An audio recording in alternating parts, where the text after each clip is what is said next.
ইয়া কথা বলতেছি না আসলে। কেমন লাগলো মুভি যেটা আজকে দেখলাম? হ্যাঁ, খুব এনজয় করছি। অনেকদিন পর কোনো হরর মুভি এত এনজয় করছি, মানে হলে এনজয় করছি। কিন্তু নর্মালি মানে হরর মুভিতে মানুষ ভয় পায় বেশি, মানে ভয়ের চেয়ে বেশি আমি এনজয় করছি বেশি।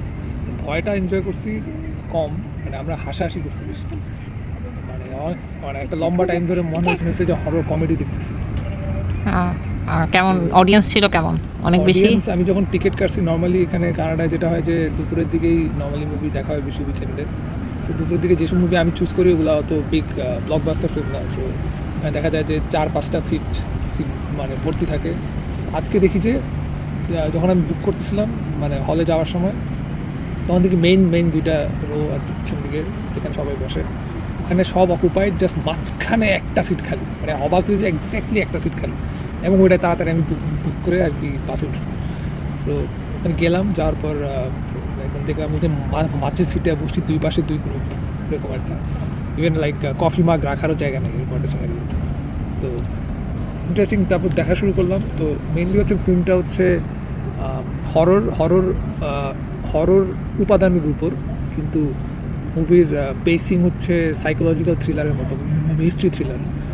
তো শুরুতেই স্টিফেন কিংয়ের একটা ভাইব আছে যে একসাথে অনেকগুলো বাচ্চা এক রাতে উধাও হয়ে যায়, মানে এক রাতে উধাও হয়ে যায় একটা ছোট টাউন থেকে অনেকগুলো বাচ্চা। এবং অনেকটা হুমায়ুন আহমেদের ওই যে নিশির ডাক আছে না, নিশির ডাকে যেরকম বাচ্চা মানে কেউ মানে সামবাড়ি মানে কারো ডাকে কেউ ঘর থেকে বের হয়ে যাইতেছে, এরকম প্রত্যেকটা বাচ্চা। এবং ইন্টারেস্টিং একই ক্লাসের বাচ্চা। তো বাচ্চা অনেকগুলো ফ্যামিলি মানে মানে ইয়া হয়ে যেতেছে, মানে পুরো কনফিউজ পারপ্লেক্স যে কী হইতেছে, কোথায় গেলো বাচ্চাগুলো। তো এইটা একটা ইন্টারেস্টিং প্রিমাইস। তো এরপরে আমরা ওয়েট করতেছি যে কী হবে, ওই বাচ্চাগুলোকে কোথাও দেখাবে কি না, ওদের উপর কোনো টর্চার হচ্ছে কি না। না, ফিল্ম নেয় অন্য একটা টার্ন। ফিল্ম দেখায় এই টাউনে যারা যারা আছে, ওই স্কুলের যেই ওই বাচ্চাদের যেই টিচার, তারপর একটা পুলিশ, তারপর বাচ্চার বাপ, এরকম আর কি অনেকগুলো ক্যারেক্টার দেখে প্রত্যেকটা ক্যারেক্টার কীভাবে ডিল করতেছে। ইন্টারেস্টিংলি ডিলিংয়েরটা প্রত্যেকটা একটা ঘটনা একজনের সাথে ডিল করতেছে যখন 5-6টা পার্সপেক্টিভ দেখানো হয়। মনে করো ছয়টা ক্যারেক্টার নিছে ওই টাউনের, ওই 6টা ক্যারেক্টারের পার্সপেক্টিভে একই ঘটনা কাইন্ড অফ দেখাচ্ছে। মানে এরকম একটা ইন্টারেস্টিং স্টোরি টেলিং আমি আগে একটা ড্রামায় দেখছি, যেটা কথা ইনস্ট্যান্টলি আমার মাথায় আসছে, সেটা হচ্ছে ম্যাগনোলিয়া। আর এরও আগে হচ্ছে একটা ক্লাসিক মুভি, সেটা হচ্ছে পালস ফিকশন। মানে এখানে অনেকগুলোর পার্সপেক্টিভ থেকে একটা গল্প যখন বলা হচ্ছে, এবং আলটিমেটলি প্রত্যেকটা পার্সপেক্টিভ একটা সাথে ইন্টারকানেক্ট হয়। সো ইন্টারকানেকশানটা ইন্টারেস্টিং। এই ইন্টারকানেকশানের ভেতর দিয়েই আমরা আলটিমেটলি বুঝি যে বাচ্চাগুলো অ্যাকচুয়ালি কোথায় আসে। সো আলটিমেটলি যখন এটা বুঝতে পারি, মিস্ট্রি সলভড। এরপর হচ্ছে বাচ্চাগুলোকে কে রাখছে বা কে ওদের ডাক দিছে, তার রিভিল আর কি। তো তার রিভিলটা খুবই ইন্টারেস্টিং। তো সেটা আমি স্পয়লার দিব না। তো সেটাই সবচেয়ে জোস। এবং তখন থেকে মানে প্রথম 2 অ্যাক্ট একটু মিস্ট্রি থ্রিলার, লাস্টের 3rd অ্যাক্ট হচ্ছে পিওর হরর। মানে এবং ইন্টারেস্টিংলি পিওর হরর বলতে আবার মানে ভয় পাওয়া হরর আছে কিছু, কিন্তু অনেক বেশি মানে এটাও স্পয়লার হয়ে যাবে কাইন্ড অফ, মানে অনেক বেশি ভায়োলেন্স আছে, প্রচুর ভায়োলেন্স। সো ভায়োলেন্স হচ্ছে হররের একটা বিশাল অংশ, কাইন্ড অফ শখ। তো এই ডিরেক্টরের আগের যে মুভিটা, ওই মুভিটা তুমি দেখছো কিনা জানি না, মুভিটার নাম হচ্ছে বারবারিয়ান। ওকে। এখনই মনে আমরা ফারদিন মানে আমার খালাতো মামাতো ভাইদের সাথে আমরা একসাথে এক রাতে দেখছিলাম। তো ওইটা অনেক বেশি শকিং ছিল। দেখছি মনে হয় মাইন্ড নাকি। ফাকিং অনেক ব্যাপার ছিল। ওখানে একটা মেয়ে একটা হোটেল রুমে চেক ইন করে, একটা এয়ারবিএনবিতে, সেখানে একটা ছেলে ওর জন্য ওয়েট করতেছে। সে অবাক হয়ে যায় যে এয়ারবিএনবিতে তো তার একা রাতে থাকার কথা, সেখানে একটা ছেলে কেন আছে। তো ছেলেটার সাথে একটা কনফিউশন। ছেলেটা বলে আমিও তো এখানে আসছি, কাজ আমারও কি আছে। তো মেয়েটা এত রাতে যাবে কোথায়। তখন ছেলেটাকে মেয়েটার মোটামুটি সেফই মনে হয়, তখন আর কি ছেলেটার সাথে সে রাতে এয়ারবিএনবিতে থাকে। এরপর কি হয় এটা হচ্ছে ঘটনা। এরপরে অনেক কিছু হয়, সেগুলো হচ্ছে একটু বললে ওই মুভিটা স্পয়লার হয়ে যায়। সো ওই মুভিটা নিয়ে রিভিউ করাটা একটু টাফ, কারণ অনেক টার্ন, অনেক টুইস্ট অ্যান্ড টার্ন ওখানে। এটা আবার রিভিউ করাটা ইজিয়ার, এই যে আমি যখন ইনস্ট্যান্টলি বললাম যে শহরের সাথে কী হচ্ছে এবং এক্স্যাক্টলি ঘটনাগুলো কেমনে হবে, মোটামুটি একটা আইডিয়া দিয়ে দিতে পারতেছে। সো এটা ইজি আছে। এটা কাইন্ড অফ মেইন স্ট্রিম অনেক বেশি ওই মুভিটার হচ্ছে। এবং এই মুভিটার ক্লিনচার হচ্ছে এই মুভিটা অনেক বেশি ফানি।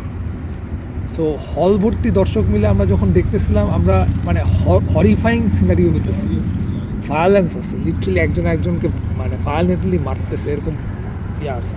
সেগুলো আমরা আমাদের হাসি পাচ্ছে। কিন্তু হাসতেছি লিটারালি, চাকল করছে আমি লিটারালি শব্দ করে হাসতেছি, একা একা দেখতেছি। তো এটা কাইন্ড অফ, এটা মুভির খারাপ জিনিস না, মানে একটা হরর দেখে আমি হাসবো। এটা এটাও কাইন্ড অফ একটা মানে এটা ইন্টারেস্টিং একটা জনরা। মানে এই এই ডিরেক্টর যেটা করছে যে অন্যান্য ফিল্মের রেফারেন্স কিছু আছে, কিন্তু সে তার নিজের একটা জনরা আর কি রিইনভেন্ট করছে। মানে যেমন তুমি তো টক টু মি দেখছো, তাই না? টক টু মিতে টিনেজ হরর মানে অনেক বেশি হরর ছিল, মানে ওখানে তোমার হাসি পায়নি কোনো, রাইট? এখানে তোমার হাসি পাবে। সো দ্যাটস ভেরি ইন্টারেস্টিং যে হাসি পাচ্ছে কেন। সো মুভিটা কেন এত বেশি মানে বিশাল, মুভিটার ক্রিটিক রিভিউ ভালো, অডিয়েন্স রিভিউ ভালো, মানে A- পাইছে সিনেমা স্কোরে, যেটা হরর ফিল্মে A- অনেক দিন পায় নাই। হরর ফিল্ম সাধারণত এত হাই গ্রেডিং পায় না। সো ওইটা পাইছে এই মুভিটা। সো কিন্তু এটা মানে কি, কিন্তু এই না যে এই মুভিটা A- লেভেলের মুভি। এটা A- হচ্ছে ইন টার্মস অফ অডিয়েন্সের ফুলফিলমেন্ট, অডিয়েন্স খুব Connection. হ্যাপি, মানে খুব চিল। মানে অনেক হরর মুভি আছে না যে এন্ড করার পরে তোমার মনে হবে কী দেখলাম, মাথায় ঢুকলো না, অনেক ভাবতে হবে। এটা অনেক ভাবতে হবে না, এটা তুমি জার্নিটা এনজয় করবে বেশি। Destination is not that important, journey বেশি ইম্পর্টেন্ট আছে। একটু এন্ডিংটা একটু অ্যাব্রাপ্ট, সো অ্যাব্রাপ্ট এন্ডিংটা একটু ভাবাবে যে হ্যাঁ অনেক কিছু অনেক এনজয় করছি, কিন্তু অনেক জায়গায় অনেক কিছু আমার মনে হচ্ছে যে এইটা একটু ওইটা হলে ভালো হতো। যেমন ক্যারেক্টারগুলো আর একটু ডেভেলপড হলে ভালো হতো, বা ওই ক্যারেক্টারগুলোকে এতক্ষণ ধরে দেখলাম, ওই ক্যারেক্টার সম্বন্ধে আমি জানলাম না। মনে হয়েছে এন্ডিংটা দেখে মনে হয়েছে যে এটা একটা সিকুয়েল হতে পারে। তো মেইন স্পয়লার টক হইলে অনেক ইন্টারেস্টিংলি অনেক কিছু নিয়ে আলাপ করা যায় যে কী হইতে পারে বা কী হইতে, এর চেয়ে বেশি কিছু বলার নেই। আলটিমেটলি যেটা হয়েছে যে বারবেরিয়ান আমার পার্সোনাল ফেভারিট, মানে এই ডিরেক্টর আগে মুভিটা, যেটা একটু ছোটো স্কেল ছিল, এটা স্কেলটা একটু বিগার, এটা বেশি কমার্শিয়ালি সাকসেসফুল। তো বারবেরিয়ান ওয়াজ মোর মাইন্ড ফাক, আমরা যে এটাগুলো মাইন্ড ব্লগিং অনেক বেশি। সো ওখানে শখ বেশি ছিল, এখানে শখ কম, কিন্তু এখানে এন্টারটেনমেন্ট বেশি। মানে entertainment in terms of Anora যখন দেখছিলাম, অ্যানোরা তো যেরকম এন্টারটেইন হয়েছে, মানে অনেক স্ল্যাপস্টিক কমেডি আছে, যেটাকে আমরা এই ওয়ার্ডটা ইউজ করি, স্ল্যাপস্টিক কমেডি। এটা খুব মানে সবাই মিলে হাসির রোল তৈরি করে। মানে এখানে জাম্পস্কেয়ার নাই যে এরকম কিছু নাই। তো এখানে আমার হার্ট ফেল হবে না, বা তুমি ভয় এরকম চোখে মুখে হাত দিবা না। মানে এখানে খুব তাড়াতাড়ি অনেক কিছু হবে। এবং এখানে বেস্ট যেটা আমি অ্যাজ আ ক্যামেরার কাজ অনেক ভালো।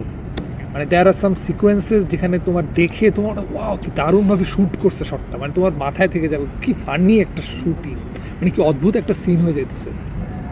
মানে একটা মানুষের দিকে দৌড়াইতেছে, মানে চেস করতেছে।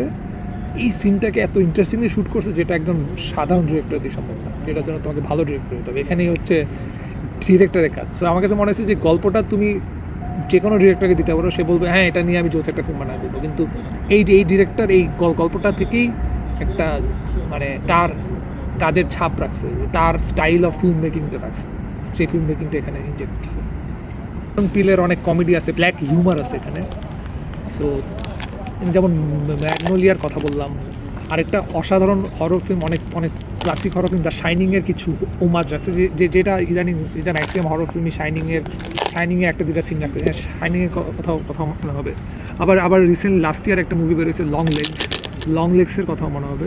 ক্লাসিক হরর ফিল্মগুলো নিয়ে সে একটা অরিজিনাল স্টোরির একটা হরর ফিল্ম বানাইছে, যেখানে স্টিফেন কিংয়ের অনেক ছাপ আছে। তো ওভারঅল আর কি আমার ভালো লাগছে, এবং আমি জানি না এটা রিওয়াচে কেমন লাগবে। যেমন বারবেরিয়ান আমি তিন চারবার দেখছি, কারণ যতবার দেখছি প্রত্যেকবার আমি নিউ কিছু ইনভেন্ট করছি। বারবেরিয়ান আলটিমেটলিও আমার মাথার মধ্যে থেকে গেছিলো যে এত ঘাপলা, মানে এখানে কি, মানে ওই মহিলাটা কি, মানে ওইটা কেমনে, মানে এখানে হচ্ছে আরেকটু সহজ করছে জিনিসটা, এন্টারটেনমেন্টের দিকে বেশি আর কি দিচ্ছে। আমি এনজয়ের, আমার ভালো লাগছে যে বাংলাদেশও একই টাইমে স্টার সিনেপ্লেক্স মুভিটা আনছে। তুমি জানো স্টার সিনেপ্লেক্স এই মুভি আছে, তো সবাই বাংলাদেশে আজকে না কালকে মনে হয় আর কি সবাই দিতে দেখছে মুভিটা। তো একই টাইমে আমিও কানাডায় যে মুভি দেখি সেটা বাংলাদেশে সবাই OTT রিলিজের জন্য ওয়েট করে। সো এখানে ভালো লাগছে যে সবার সাথে একই টাইমে এখন সবাই ফেসবুকে পোস্ট দিচ্ছে। তো ডিফারেন্স কি বাংলাদেশ আর কানাডার সিনেমা হলের ইয়ের মধ্যে? ডিফারেন্স হচ্ছে বিগ one is better? কারো হাতে কোনো ফোন নাই। কেউ যেমন আমারও ফোন বের করে ছবি তুলতে ইচ্ছে করছে, আমি দেখছি কেউ ছবি তুলতেছে না। ইভেন তারা মানে ইন্টারেস্টিং ব্যাপার হচ্ছে এখানে কথাবার্তা মানুষ হয়তো কম বলে, যে তুমি চিপসের প্যাকেট নিয়ে গেছো না, তুমি একটা সাউন্ড চিপসের কচমচ শব্দ করতে তোমার কেমন তোমার খুব হেজিটেট ফিল হবে, একটু কচমচ শব্দ মনে হবে পুরো সবাই শুনতেছে। আর এটা হরর মুভি, হরর মুভিতে অনেক সাইলেন্ট পোর্শন আছে। ওখানে তুমি কামড় দিচ্ছ চিপস অর্ধেক কামড় দিয়ে তুমি দাঁতের মধ্যে রেখে দিছো, মানে তোমার বাকি কামড়ে যে শব্দ হচ্ছে তোমার কাছে মনে হচ্ছে ওই শব্দটা সবাই শুনবে, কিন্তু but in case of Bangladesh এটার ভাইবটা এরকম পাওয়া যায় না। বাংলাদেশে ডেফিনেটলি এটা অনেক হই হুল্লার হয়েছে, সবাই হই হই করছে, ফোন বের করছে, দেখবা ফোনের স্ক্রিন আছে বাংলাদেশে অনেকগুলা, এখানে কেউ ফোন টোন বের টের করে না সবাই। এবং এখানে তো তুমি এখন হলে দেখো না, আরাম করে পুরা রিক্লাইনিং চেয়ারে শুয়ে শুয়ে, আমি তো পায়ের উপর পা তুলে স্যান্ডেল খুলে এভাবে এভাবে দেখছি মুভি, সো খুবই এন্টারটেইনিং। তার মানে বাংলাদেশ থেকে এখানে মুভি দেখা সিনেমা হলে রিল্যাক্সিং, রাইট? অফকোর্স, ওকে, ঠিক আছে, হাইলি রেকমেন্ডেড। ওকে, এনজয় করো তোমার। ডেফিনেটলি এই মুভি সবাই হলেই দেখা উচিত। আপনি যদি ঢাকা শহরে থাকেন স্টার সিনেপ্লেক্স ডেফিনেটলি দেখবেন। ওকে, আর যদি বাসায় দেখেন তাহলে কাজিনদের সাথে দেখবেন। বাই। Okay, by.